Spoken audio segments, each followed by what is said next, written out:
우리에게 주신 하나님의 말씀입니다.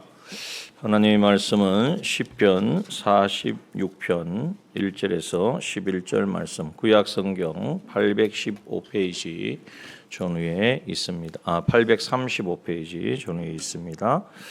시편 46편 1절에서 11절 말씀 봉독합니다. 하나님은 우리의 피난처시요 힘이시니 환난 중에 만날 큰 도움이시라.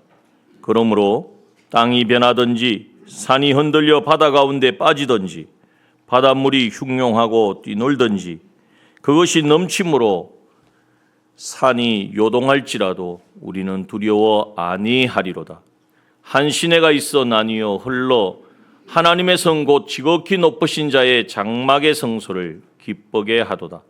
하나님이 그 성중에 거하심에 성이 요동치 아니할 것이라.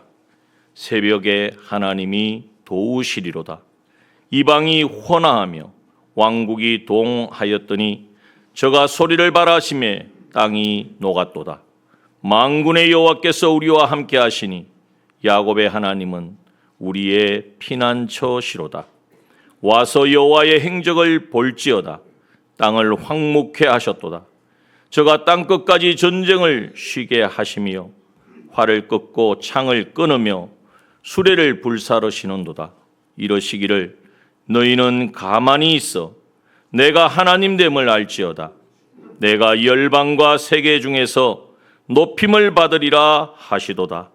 만군의 여호와께서 우리와 함께 하시니 야곱의 하나님은 우리의 피난처시로다. 아멘. 한 주간도 하나님의 은혜 가운데에 거하시다가 또 오늘 복된 주의 날 맞이하여서 주님 앞에 나왔습니다.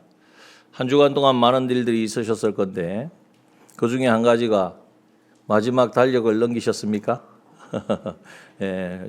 어느덧 2025년이 다 저물어 가고 이제 마지막 달, 그것도 오늘은 또 첫 주일을 우리가 맞이했습니다. 정말 돌아보면 우리의 많은 것들이, 많은 일들이 있었고 그것이 언제 또 이렇게 흘러갔나 지나갔나 싶게 이렇게 참 바로 다 쏜살 같다 하는 것을 우리가 느끼게 되어집니다. 여러분, 오늘 우리가 인생을 살면서 또 좋은 일도 있기도 하지만 또 많은 어려움과 공고함과 또 예견치 못한 일들로 인하여서 많이 힘들어하고 또 지쳐있는 우리의 모습이기도 합니다. 그러나 하나님은 우리가 그런 모습에 허덕이고 거기에 더 빠져들어가는 것을 원치 않으십니다. 거기서 우리를 붙잡아 주시기를 원하시고 거기서 이끌어내기를 원하시고 거기서 일어서게 하시고 이제는 하나님이 우리를 창조하신 그 목적대로의 사람으로 우리를 인도하여 주시는 줄 믿습니다. 2차 세계대전 당시에 이 런던이 독일군의 이 폭격을 받아서 밤만 되면은 막 슝 하고 막 폭탄이 떨어지는 거예요. 그러니까 방공에 많은 사람들이 숨겠죠. 그러면서도 참 얼마나 불안하겠습니까? 폭탄이 어디로 떨어질지 모르니까 내 머리 위로 떨어질지. 자, 그런 가운데에 이제는 지하에서 함께 모여 있었던 그리스도인들, 그 가운데 그리스도인들은 어떻게 그 상황과 그 두려움과 정말 안 그렇겠습니까? 우리가 한번 입장을 바꿔놓고 생각해 보면 내가 그 당시에 있었다. 그런데 그들은 그 가운데에 오늘 바로 이 본문의 말씀 시편 46편의 말씀을 함께 읽으며 하나님은 우리의 피난처시요 우리의 성이시며 우리의 도움이 되시고 우리의 힘이 되신다는 바로 이 말씀으로 위로를 받았다고 거기에서 생존한 자들이 고백을 했습니다.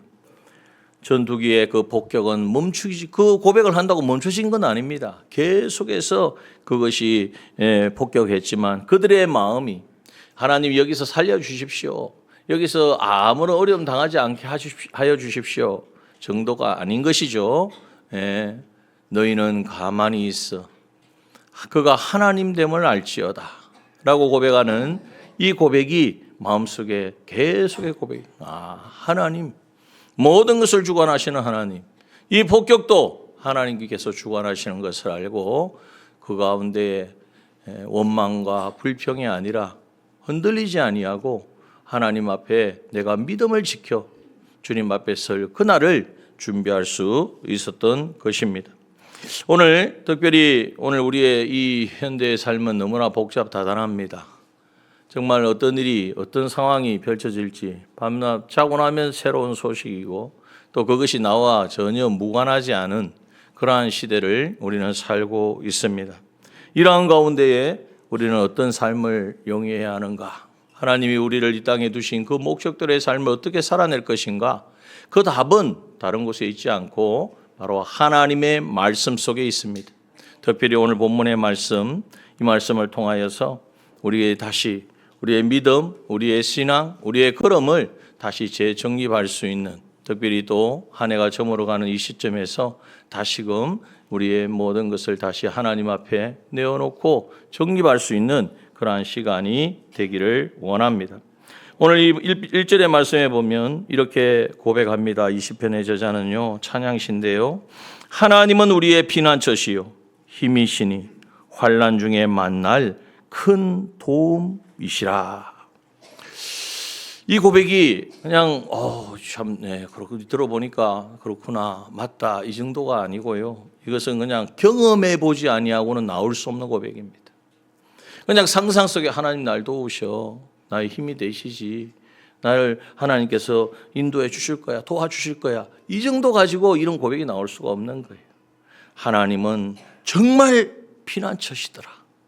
내가 하나님을 의지하고 하나님께 내 모든 것을 맡겼더니, 하나님을 구했더니, 그렇지 않을 때는 실패하고 망하고 절망이었는데 정말 하나님께 나의 전부를 맡겼더니, 의지했더니 하나님은 나의 진정한 피난처가 되어주셨다. 이건 경험과 체험에서 나오는 거예요. 그래서 이 시편에, 오늘 본문에 이 시편의 배경이 있습니다. 시편이 보면 다 쓴 저자들이 있고 그 시편이 올려진 역사적인 사실들이 있거든요. 그 사실이 뭐냐, 그 역사적인 배경이 뭐냐 하면 바로 히스기야 왕 때에 북이스라엘이 이제는 아수르에게 멸망을 당하고 남유다에 히스기야 왕이 있었는데 그래도 나라를 잘 이끌어 왔습니다. 종교 개혁을 단행하고, 그래서 남유다만큼은, 북이스라엘은 이미 우상을 섬기고 다윗의 길로 가지 않았기 때문에 하나님께서 아수르에게 밟히게 하셨지만 이 남유다만큼은 하나님을 경외하는 나라로 만들어야 되겠다. 그런데요, 이제는 아수르가 너무나 강하니까 북이스라엘만 멸망시키지 않고 또 남유다까지 넘보는 거예요. 그래서 실제로 쳐들어와 가지고 남유다에 있는 모든 성읍들을 다 그냥 무력으로 다 지배를 해버렸어요. 남은 거는 뭐가 남았느냐? 예루살렘 성 하나만 남은 거예요. 예루살렘 성 성전이 있고 이제는 히스기야가 있는 이 성전만, 이 예루살렘 성만 남은 상태. 그 당시 한 46개 정도의 성이 있었다고 하는데 그것이 다 무너지고 다 그 아수르의 손에 넘어가고 딸락 남은 게 예루살렘이에요. 얼마나 참 당황스럽고, 그래도 우리가 하나님의 나라인데 이방인에게, 하나님을 알지 못하는 이방인들에게 짓밟혀서 이렇게 이 수치를 당하나, 얼마나 공고했겠습니까? 그럴 때에 히스기야는 어떤 선택을 했습니까? 물론 이 부분에 대해서는 예전에 또 설교로 말씀을 나누었기 때문에 자세하게 하지는 않겠습니다. 히스기야는 이 너희들이 항복하라고 하는 이 조서를 가지고, 야, 이거 어떻게 해야 되느냐, 사람들 모아가지고 회의를 하고 전전긍긍하고 하지 않고 그 조서를 가지고 성전에 올라가서 하나님 앞에 펼쳐놓았습니다. 하나님, 이 나라가 하나님의 나라인데, 하나님의 성전이 여기에 있는데 하나님 우리를 도와주옵소서. 하나님께 그 당시 모든 것을 바랄 수 없는 상황 속에 하나님께 구했다는 거예요. 그래서 이사야 37장 33절 36절에 이제는 하나님께서 이사야 선지자를 통하여 응답을 주세요. 그 내용이 뭐냐? 여호와께서 아수르 왕에 대하여 가라사대, 하나님이 아수르 왕을 어떻게 하느냐? 그가 이 성에 이르지 못하며 한 살도 화살 하나도 이리로 쏘지 못할 것이고 방패를 가지고 성에 가까이 오지도 못하며 흉벽을 쌓고 치지도 못할 것이요, 그가 오던 길 곧 그 길로 돌아가고 이 성에 이르지 못하리라. 누구의 말입니까? 나 여호와의 말이니라. 하나님이 이사야 선지자를 통하여서 상황은 전혀 그렇지 않죠. 온 성을 지배하고 이제는 조서를 보내가지고 오히려 백성들에게 야, 이 히스기야 말 듣지 마라. 그 거짓말이다. 하나님이 정말 신이면 우리가 이 모든 성을 지배했겠냐? 모든 나라를 지금 우리가 지배할 수 있었겠느냐? 라고 하면서 얼마든지 그렇겠다. 합리적인 그러한 설명으로, 그러한 요구로 이제는 접근을 했단 말이에요. 그런데 히스기야는 그 상황 속에서 하나님 앞에 나아 구했더니 하나님께서 뭐라고 말씀하세요? 그들은 이 성에 이르지도 못할 것이다. 가까이 하지도 못한다는 거예요. 화살 하나도 날리지 못할 것이다. 방패를 가지고 와도 아무 의미가 없고 흉벽도 이 성을 무너뜨리려고 벽도 쌓지 못할 것이고 오히려 그 길로 돌아가고 이 성에 이르지 못하리라. 35절의 말씀에 보면 그것에 대해 더 정확하게 말씀하세요. 한번 읽어봅시다. 시작. 대저 내가 나를 위하여 내 종 다윗을 위하여 이 성을 보호하며 구원하리라 하셨나이다. 하나님께서 하나님의 이름을 위하여 또 하나님의 종 다윗과의 언약을 기억하사 하나님 우리가 하나님을 찾으면 어디까지 떨어지고 하나님과 멀어졌을지라도 다시 돌이켜 이 성전에서 회개하고 하나님을 구하면 하나님 다시 우리를 회복시켜 주십시오. 이 다윗의 약속, 다윗과 맺은 그 약속을 이제는 그 내 다윗의 의가 영원하리라 라고 말씀하셨기 때문에 그 약속의 말씀을 이행하시려고 하나님이 구원하리라고 하셨나이다. 이게 하나님의 응답이란 말이에요. 오늘 우리가 절체절명의 상황 가운데에 하나님이 나의 피난처가 되어지는 것은 가만히 있는데 하나님 나를 그냥 내가 하나님 자녀니까 하나님 나의 도와주시고 내가 아무 어려움 없게 하시겠지 이것이 아니에요. 그럴 수 없는 상황 속에서도 도저히 이것은 하나님 앞에 나아가는 것 자체가 이건 답이 없는 그 상황 속에서도 하나님만이 나의 도움이시고 하나님만이 나의 힘이 되시고 하나님만이 나의 피난처이신 것을 인정하고 나아가는 하나님을 의지하는 그 믿음을 가지고 나아갈 때에 하나님 어떻게 역사하셨습니까? 36절에 보니까 이렇게 역사하셨어요. 여호와의 사자가 나가서 앗수르 진중에서 몇 명을요? 18만 5천인을 쳤으므로 아침에 일찍이 일어나 본 적 시체뿐이라. 할렐루야. 하나님의 하시는 역사인 거예요. 18만 5천 명이 말이 18만 5천 명이지 그냥 뭐 사람 숫자가 아니 군사입니다. 훈련된 정예 군이란 말이에요. 그런데 그들이 이스라엘 백성들이 나가서 싸운 것도 아니고 하나님께서 사자를 보내시니까 하루아침에 이제는 열왕기하 19장에는 이 말씀에 여기에 대하여 설명하실 이 밤에 여호와의 사자가 나와서 앗수르 진에서 군사 18만 5천을 친지라 아침에 일찍 일어나 보니 다 송장이 되었더라 이렇게 말씀하고 있어요. 여러분 이 하나님을 경험했습니다. 이 하나님을 체험했기 때문에 정말 하나님은 하나님을 의뢰하고 의지하는 자에게 완전한 피난처요 큰 도움이요 힘이심을 찬양할 수 있는 것입니다.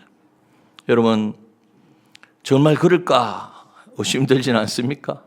여러분 그것이 바로 우리 안에 있는 불신이고 그것이 하나님의 그 놀라우신 은혜와 능력을 경험하게 하지 못하는 마귀의 술수라는 사실을 깨닫기를 소원합니다.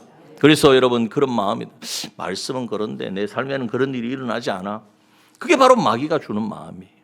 여러분 이 시간 하나님 나도 이제 오직 하나님만을 의지하고 의뢰해서 하나님이 나의 피난처이시요 나의 도움이시요 나의 힘이 되어시는 하나님을 찬양하게 하옵소서. 이 고백을 올려드리는 저와 여러분 되기를 소원합니다. 그러려면요 우리의 삶이 달라져야 돼요. 나는 그냥 하나님만 찾고 삶 속에는 하나님을 경외하지도 않는데 하나님이 나에게 피난처가 되어주시고 힘이 되어주시고 도움이 되시리라 하는 것은요 이방 종교들과 똑같은 생활을 하는 거예요. 이사야 41편 8절에 보면 이렇게 말씀합니다. 이사야 41장 8절에 보면 그러나 나의 종 너 이스라엘아 나의 택한 야곱아 나의 벗 아브라함의 자손아. 여기에 보면 똑같은 말씀을 하시는 것 같은데 표현이 달라요. 나의 종이다. 나의 택한 야곱이다. 나의 벗이다. 이것은 바로 우리의 삶이 하나님의 종으로서 나는 주인이 누굽니까? 하나님이시잖아요. 종이니까 주인에게 순종해야죠. 종으로서 하나님의 말씀에 순종하는 사람, 하나님의 택한 야곱과 같이 정말 얼마나 욕심부리고 정말 답이 없는 사람, 그러나 하나님의 택한 하나님의 백성인 것을 아는 사람, 나의 벗 아브라함, 하나님을 벗과 같이 친구와 같이 하나님과 친밀한 교제 가운데 살아가게 되면 하나님 뭐라고 말씀하십니까? 10절에 보니까 두려워 말라, 내가 너와 함께 함이니라. 놀라지 말라, 나는 내 하나님이 됨이니라. 내가 너를 굳세게 하리라. 참으로 너를 도와주리라. 참으로 나의 의로운 오른손으로 너를 붙들리라 약속해 주셨습니다. 여러분, 그러므로 오늘 우리 하나님이 우리의 피난처와 힘과 도움이 되기를 원하시면 이제 삶 속에서 늘 하나님과 교제하는, 하나님을 의지하는, 하나님의 살아계시고 역사하심을 늘 삶 속에서 이제는 기억하고 그 하나님을 모시고 살아가는 이 삶을 힘쓰는 저와 여러분이 되길 소원합니다. 이것이 우리가 해야 될 일이, 다른 거 하나님 보여주면 하겠습니다. 그것이 아니에요. 자, 그러면 어떤 일이 나느냐? 이 시편 46편 2절과 3절을 보십시오. 이렇게 하나님을 의지하고 하나님을 두려워하고 하나님으로 인하여 살아가는 사람은요, 땅이 변해도요. 땅이 변합니까? 땅이 어떻게 또요, 산이 흔들려 바다 가운데 빠지던 이런 일이 일어나겠어요? 그런데 일어날 수도 있죠. 자연은 이거는 우리가 상상할 수 없는, 우리가 거부할 수 없는 어떤 상황이 닥치든지 말이에요. 바닷물이 흉용하고 뛰놀든지, 바다를 어떻게, 그러잖아요. 다 바다에서 잔뼈를 굽고 어부 생활하시면 제일 무서운 게 뭡니까? 바다가 무섭다는 거예요. 매일 나가서 고기를 잡으면서도 바다가 어떻게 변할지는 모르니까. 그런데 그 바닷물이 흉용하고 뛰놀든지 그것으로 넘침으로 산이 요동할지라도, 어떤 상황 속에도, 어떤 환경에 처할지라도, 어떤 이 상황이 막 찾아올지라도 무엇을 아니합니까? 두려워 아니하리로다. 여러분, 이 고백을 올려드릴 수 있는 저와 여러분 되기를 원합니다. 여러분, 노아의 홍수, 출애굽의 홍해, 그 이와 같은 극심한 혼란과 상황이 앞으로 얼마든지 많이 찾아올 수 있습니다. 지금 많이 위기라고 하죠. 그냥 이게 위기를 느끼는데 이것이 언제 어떻게 불현도 찾아올 수, 우리가 코로나를 통해서 많이 경험했잖아요. 그런 일이 있을까? 그냥 모든 일상이 멈추는 일이 있을까? 근데 오잖아요. 이게 바로 하나님이 보여주시는 하나의 사인이, 그거보다 더 큰 것도 올 수 있다는 거예요. 더 개인적으로도 더 큰 일도 우리가 맞닥뜨릴 수 있다는 거예요. 그러나 하나님이 피난처 되어주시고, 하나님이 힘이 되어주시고, 하나님이 우리의 큰 도움이 되어주시면, 큰 도움이라는 것은요, 주어진 상황이 정말 놀랍고 감당할 수 없을지라도 하나님의 도우심은 그것을 능가하는 도움이시라는 것입니다. 그것을 능히 감당할 수 있는 그 하나님의 도우심. 우리 하나님은 문제보다 크신 분입니다. 문제를 우리는 자꾸 크게 여기고 대단하게 여기고, 그게 나중에는 하나님처럼 여기는, 하나님보다도 더 크게 여기는, 아니에요. 모든 문제보다 크신 하나님을 신뢰하고 그 하나님을 가까이하고 그 하나님과 모시는 저와 여러분 되기를 소원합니다. 로마서 8장 35절에서 이렇게 말씀하십니다. 누가 우리를 그리스도의 사랑에서 끊으리요? 한번 읽어볼까요? 환난이나 공고나 핍박이나 기근이나 적신이나 위험이나 칼이라. 기록된 바 우리가 종일 주를 위하여 죽임을 당케 되며 도살을 양같이 여김을 받았나이다 함과 같으니라. 그러나 37절입니다. 이 모든 일에 우리를 사랑하시는 이로 말미암아 우리가 넉넉히 이기느니라. 여러분, 이 믿음을 우리가 입술로 고백할 뿐만 아니라 실제로 삶 속에 하나님을 의지하고 하나님을 의뢰함으로 말미암아 실제로 체험하고 경험하는 저와 여러분 되기를 소원합니다. 여러분, 참된 행복은요, 불행할 수밖에 없는 현실 가운데에서도 행복을 빼앗기지 않는 것이 진정한 행복입니다. 성경에 기록된 많은 믿음의 사람들이 잘됐다, 성공했다라는 상황 속에서 나는 행복하다 한 것이 아니에요.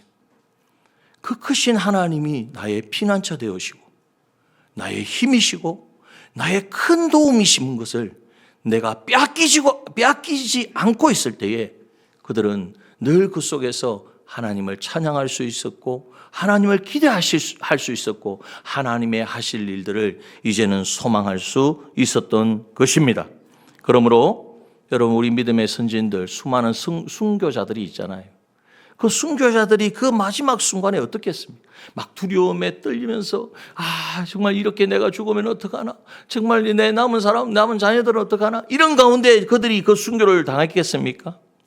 그 두렵고 감당할 수 없는 상황 속에서 그 환경을 발 아래 밟고 어떤 것이 나를 엄몰하고 나를 죽게 내어 낭떠러지에 떨어뜨린다고 할지라도 나의 피난처이시고 나의 힘이시고 나의 능력이 되신 하나님이 나와 함께 하심으로 넉넉히 감당한 줄 믿습니다.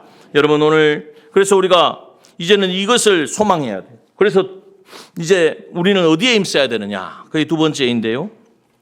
1번 안 했네. 2번 올려주시고, 한번 읽어봅시다. 시작. 하나님이 계신 성전은 절대 흔들리지 않습니다. 이 4절의 말씀에 보면 우리가 말씀을 항상 근거로 합니다. 한 시내가 있는데 시내가 있으니까 시냇물이 있겠죠. 그 시냇물이 나뉘어서 흘러서 어디로 흐르느냐? 하나님의 성, 곧 지극히 높으신 자의 장막의 성소를 기쁘게 한다 그랬습니다. 하나님의 성, 높으신 자의 장막의 성소가 어디겠습니까? 그것이 바로 예루살렘 성을 의미하기도 하고 거기에 있는 성전을 의미하는 거예요. 그래서 5절의 말씀에 보니까 하나님이 그 성중에 거하심에, 여러분, 하나님이 그 예루살렘 그 성전에 거하신다는 거예요. 하나님이 성전에 거하시니까 어떤 일이 나오느냐? 성이 요동치 아니할 것이라. 성이 흔들리지 않아요. 또한 새벽에 하나님이 도우시리라. 여러분, 새벽이 언제입니까? 깜깜한 밤이 지나고 문제는 통이 트오르는 그 시점이 바로 새벽입니다. 그때가 가장 어둠을 느낄 때입니다. 그러나 그 가장 환난과 공고함과 감당할 수 없는 그 시점만 넘기게 되면 찬란한 태양이 떠오르게 될 것입니다. 하나님은 그 새벽을 도우시는 분이라. 여러분, 그 하나님이 어디에 계세요? 성중에 계십니다. 오늘 구약의 이스라엘 백성 예루살렘은 오늘 하나님의 성전된 저와 여러분인 줄 믿습니다. 너희가 하나님의 성전인 것과 하나님의 성령이 너희 안에 거하시는 것을 알지 못하느냐? 내 안에 내가 예수 믿고 구원받고 하나님의 자녀 되는 이 고백을 드리는 순간 우리의 영을, 죽은 영을 다시 살리시고 우리의 영 가운데에 성령이 함께 하시는 줄 믿습니다. 나는 하나님의 성전이라는 사실을 우리가 망각하면 안 돼요. 내가 하나님의 성전이기 때문에 하나님이 저 멀리 하늘에서만 계신 것이 아니고 저 멀리 다른 사람 따라서 다른 사람을 통해서 일하시는 것이 아니라 오늘 예수 믿고 구원받는 이 믿음을 가진 내 안에 성령으로 내 안에 나를 성전 삼으시고 함께 하심을 믿으시기 바랍니다. 여러분, 이 믿음을 가지고 있을 때에 우리는 하나님이 주시는 그 평강을 누릴 수 있습니다. 오늘도 본문에 말씀하잖아요. 높으신 하나님의 이 성중에 계심에 성이 요동치 아니할 것이라. 어떻게 요동 안 하느냐? 6절에 보니까 이방이 혼화한다는 것을 소리치면서 이방이 이제는 전쟁을 해서 일으켜서 이제는 무너뜨리겠다고 쳐들어오게 논다는 거예요. 이방이 아우성을 치는 거예요. 또한 왕국이 동하였더니 하나님을 알지 못하는 주변에 있는 나라들이 이스라엘을, 예루살렘을 이제는 점령하겠다고 움직인다는 거예요. 저가 소리를 발하시매. 누가 소리를 발하십니까? 성중에 거하시는 하나님이 소리를 발하시매 땅이 녹았도다. 그 어떤 것도 하나님이 계신 성전을 엄습할 수 없고 무너뜨릴 수 없다는 사실입니다. 여러분, 내가 바로 하나님의 성전됨을 늘 감사하는 저와 여러분 되기를 소원합니다. 내 안에 성령이 거하셔서 하나님이 나와 함께 하시는데 뭐가 두렵습니까? 산이 무너지고 이제는 강이 어떤 자연재해, 어떤 우리가 예견치 못한 코로나 아니라 그보다 더한 일도 앞으로 일어날 수 있는데 그 어떤 상황이 생긴다고 한들 우리는 그것에 연연하고 그것에 울고 웃는 우리가 되어서는 아닌 것입니다. 여러분, 오늘 본문에 보니까 하나님은 새벽에 우리를 도우십니다. 가장 우리가 감당할 수 없는 그 시점에 가장 이제는 더 이상 나는 힘이 없고 나는 감당할 수 없다고 하는 그 외치는 그 신음소리에 하나님은 그 소리를 들으시고 그 새벽에 우리의 피난처요, 우리의 힘이요, 우리의 큰 도우심이 되시는 줄 믿습니다. 여러분, 이 하나님을 우리가 구합시다. 그리고 새벽에 도우신다는 말은요, 또 한떤 의미에는 첫 시간을 하나님 앞에 드리는 사람이 되어야 한다는 것입니다. 출애굽기 14장 24절 25절에 보면 새벽에 여호와께서 불기둥 가운데 애국 군대를 보시고 그 군대를 어지럽게 하셨다고 그랬어요. 홍해도요, 새벽에. 또한 여호수아 6장 15절에 보면 제7일 새벽에 그들이 일찍이 일어나 여전한 방식으로 여리고 성이 무너지는데 한낮에 돈 게 아니라 그 새벽에 그 첫 시간에, 여러분 첫 시간을 깨우는 저와 여러분 되기를 소원합니다. 하나님 앞에 나와 예배드리면 제일 좋고, 그것이 안 되면 일어나는 순간 내가 정한 자리를 정하십시오. 첫 시간 하나님을 대면하는 자리를 정하십시오. 베란다를 정하든 아무도 안 쓰는 방을 정하든 거기에서 하나님 앞에 무릎 꿇고 하나님을 찬양하고 하나님 앞에 하루의 삶을 올려드리고 하나님과 교제하는 삶으로 하루를 시작하는 저와 여러분 되기를 소원합니다. 새벽에도 오시는 하나님을 만나고 경험하기를 원합니다. 그 하나님이 우리의 피난처시고 우리의 성이 되시고 우리의 큰 도움 되어 주신다는 사실을 우리가 체험하고 경험하게 되는 여러분들 우리가 되기를 소원합니다. 여러분, 오늘 그러므로 오늘 이 하나님 우리를 성전 삼으셔, 이걸 다른 말로 하면 하나님이 우리와 함께 계시다, 이 말을 다른 말로 하면 뭐죠? 아들을 낳으리니 이름을 예수로 하라. 이는 저가 자기 백성을 저희 죄에서 구원할 자. 예수라는 이름은 우리를 구원자입니다. 구원자. 근데 또 다른 예수님의 또 다른 의미 있어요. 뭡니까? 임마누엘. 제가 한 번씩 말씀드리지만 중국에 갔더니 집집마다 예수 믿는 집에는요 임마누엘을 붙여놨어요. 임마누엘. 처음에는 무슨 말인지 제가 몰랐는데 자세히 보니까 임마누엘을 한자로 적어놨다. 그 임마누엘 말이 그렇게 되도록 하나님이 여기 계시다. 야, 이분들의 믿음. 진짜 그분들 보니까 동굴을 뚫고 살아요. 왜? 신앙 지키려고. 사람들이 핍박이 심하니까 저 산 꼭대기 올라가다가 내가 이 낭떠러지에 떨어져 죽겠다. 그럴 정도의 그 길을 산을 꼬불꼬불 올라가니까 정말 거기에 동네가 있는데 다 예수 믿는 동네. 굴을 파고 살아요. 왜 이렇게 사느냐? 하나님을 찬양하고 예배하려고. 굴을 파고 거기에서 예배를 드려요. 신학교를 운영해요. 여러분, 하나님이 우리를 도우십니다. 여러분, 우리가 이 말씀대로 이 새벽에 도우시는 하나님, 이방이 헌화하고 왕국이 동하고 소리가 소용이 없다는 거, 하나님이 소리 한번 바라시면 그 모든 것은 녹아지고 사라지는 줄 믿습니다. 그래서 7절에 말한 만군의 여호와께서 우리와 함께 하시니, 만군의 여호와께서 히스기야 왕만 함께 하시죠. 만군의 하나님이 위대한 믿음의 성경에 기록된 믿음의 사람들과만 함께 하시죠. 그 만군의 하나님이 오늘 우리 안에 우리를 성전 삼으시고 나와 함께 하시는 줄 믿으시기 바랍니다. 이 사실을 우리가 흔들리면 안 돼. 마귀는 온갖 것으로 이것을 믿지 못하게 하려고, 너 이래도 이런 일도 있는데 하나님이 도우시는 거 맞냐? 온갖 것으로 우리를 미혹합니다. 그럴 때마다 마귀야, 장난치지 마라. 하나님은 날 사랑하시고 날 구원하셔서 오늘 내 안에 성령으로 함께 하신다. 우리 믿음으로 선포하시길 바랍니다. 그럴 때 모든 미혹과 유혹은 떠나가게 될 것입니다. 세 번째 우리가 기억해야 될 것은 뭐냐? 한번 읽어봅시다.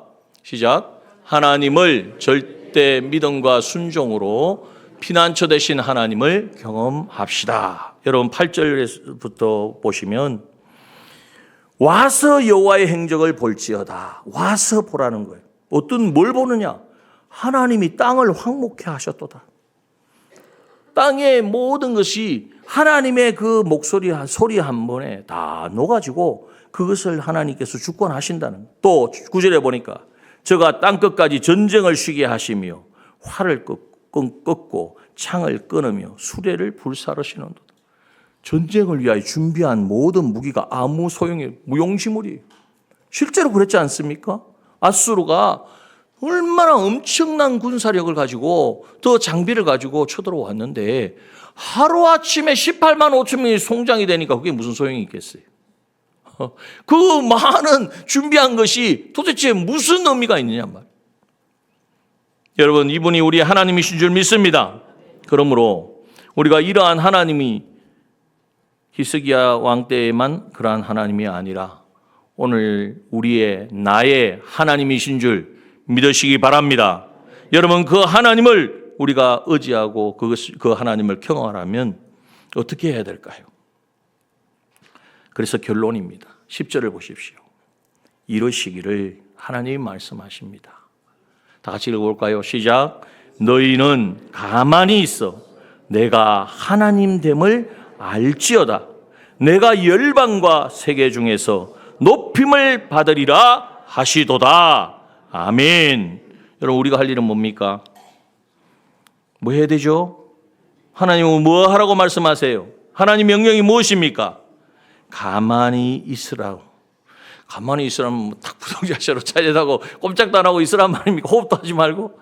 그것이 아니라 뭔가를 하려고 하지 말고 네 생각대로 네가 계산하는 대로 이러면 되겠다고 발부둥 좀 치지 말고, 물에 빠진 사람을 구하려고 하면요 자기도 살겠다고 발부둥을 쳐요. 그래서 못 구한대요.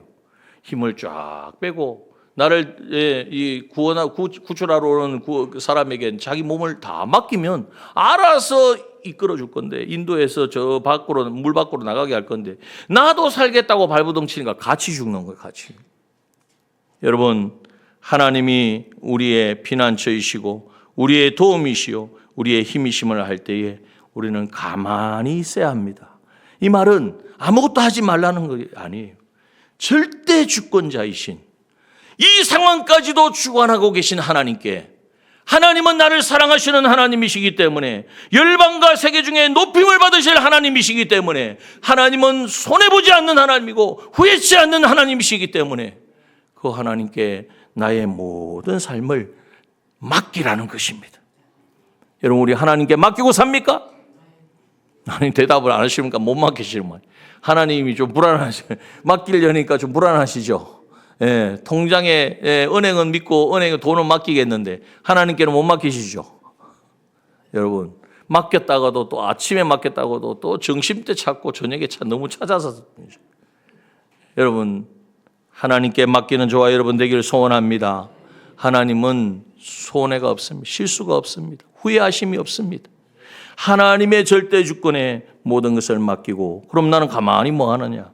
하나님이 하실 일들을 바라보는 거예요. 하나님 무슨 말씀을 하시더라도 나는 그 말씀에 예만 하겠습니다. 순종하겠습니다.